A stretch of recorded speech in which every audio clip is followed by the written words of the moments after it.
मान लीजिए आप किसी के साथ एक बहुत ही खूबसूरत रिश्ते में हैं, सब कुछ बिल्कुल परफेक्ट चल रहा है और एकदम अचानक वो व्यक्ति गायब हो जाता है। आपके कॉल्स, मैसेज सबका जवाब मिलना बिल्कुल बंद हो जाता है। आप रोते हैं, परेशान होते हैं, अपने आप को कसूरवार मानते हैं और फिर कुछ दिनों या हफ्तों या महीनों के बाद एक दिन अचानक वो व्यक्ति आपके सामने आ जाता है, जैसे कुछ हुआ ही नहीं हो। जब आप उनसे पूछते हैं तो वो गलती मानने के बजाय सब कुछ आपके ऊपर डाल देता है कि तुम तो कुछ जरूरत से ज्यादा ही पजेसिव हो, मैं तो बिल्कुल बिजी था, या मेरे पास तो तुम्हारी कोई कॉल्स नहीं आई, मेरा फोन काम नहीं कर रहा था, या नेटवर्क इशू रहा होगा, तुम मुझे बिल्कुल भी स्पेस नहीं देते, इसी वजह से मैं दूर हो गया हूँ। तो इस तरीके के वो बहाने बना करके आपसे दूर होने का कारण आपको ही बता देता है या बता देती है। दोस्तों, इसे कहते हैं घोस्ट लाइटिंग। यह आज के मॉडर्न रिलेशनशिप का सबसे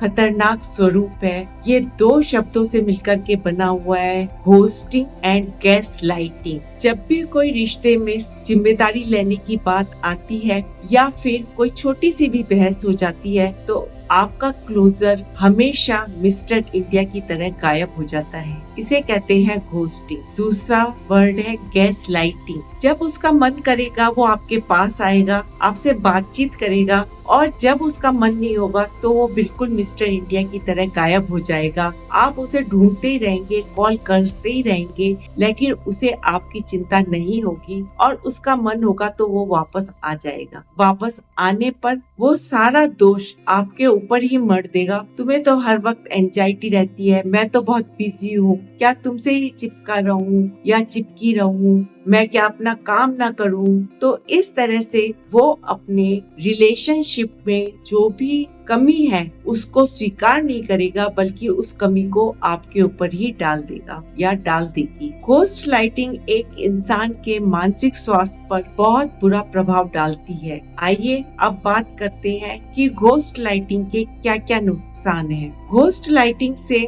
आपके ट्रस्ट इश्यूज बढ़ जाते हैं। आप दूसरों की बातों पर विश्वास करना धीरे धीरे बंद कर देते हैं, क्योंकि आपके समझ में ये नहीं आता कि सामने वाला सच बोल रहा है या झूठ बोल रहा है। घोस्ट लाइटिंग की वजह से आपके आत्मसम्मान को ठेस पहुंचती है और आपको मेंटल ट्रॉमास होने लगते हैं। घोस्ट लाइटिंग की वजह से आप में कंफ्यूजन की स्थिति बढ़ती चली जाती है, क्योंकि आपके लिए किसी भी बात को ये पता करना बड़ा मुश्किल होता है कि ये सच है या झूठ है। यदि आप घोस्ट लाइटिंग के मानसिक चक्रव्यूह में फंस गए हैं तो खुद को पाने के लिए कई प्रकार की हीलिंग्स हैं जिनका आप इस्तेमाल कर सकते हैं। सबसे पहली हीलिंग है सेल्फ लव। आप अपने क्लोजर की उम्मीदें छोड़ दें और आप अपने गुणों को एक कागज पर लिखें और नियमित रूप से सुबह और रात को सोने से पहले अपने गुणों को पढ़ें और महसूस करें कि वास्तव में आप में अनेक गुण हैं। इससे आप में सेल्फ कॉन्फिडेंस आएगा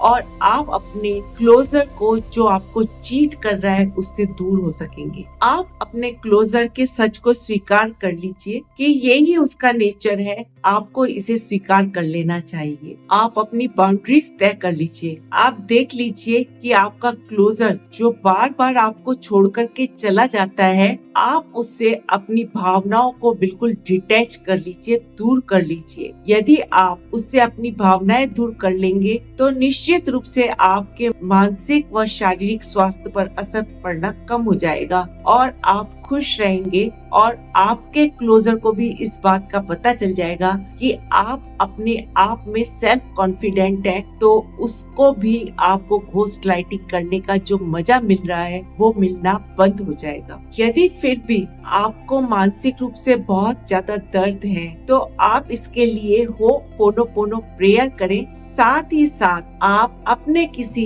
करीबी मित्र को अपना दर्द सुना करके अपने इमोशंस को कंट्रोल कर सकते हैं। लेकिन ध्यान रहे कि आपको अपने आप को इमोशनल ड्रामा नहीं बनाना है। हर किसी के सामने आपको अपने दर्द को खोल करके रोना पीटना नहीं है। दोस्तों, जो इंसान अपनी सहूलियत के हिसाब से आपसे संबंध रखता है, अपनी सहूलियत के हिसाब से आपको प्यार करता है और अपनी मर्जी से आपको छोड़ देता है, निश्चित रूप से वो पार्टनर आपके लिए नहीं है। आप एक ऐसा पार्टनर डिजर्व करते हैं जो मुश्किल समय में आपके साथ खड़ा रहे, ना कि ऐसा पार्टनर जो आपको मुश्किलों में डाल दे। याद रखें, जब तक आप अपनी वैल्यू नहीं करेंगे, दूसरे लोग आपकी वैल्यू नहीं करेंगे। इसलिए आप सदैव खुश रहिए और अपने आत्मविश्वास को बनाए रखिए। यदि आपको ये वीडियो पसंद आया है तो आप इसे लाइक करें, शेयर करें, चैनल को सब्सक्राइब करें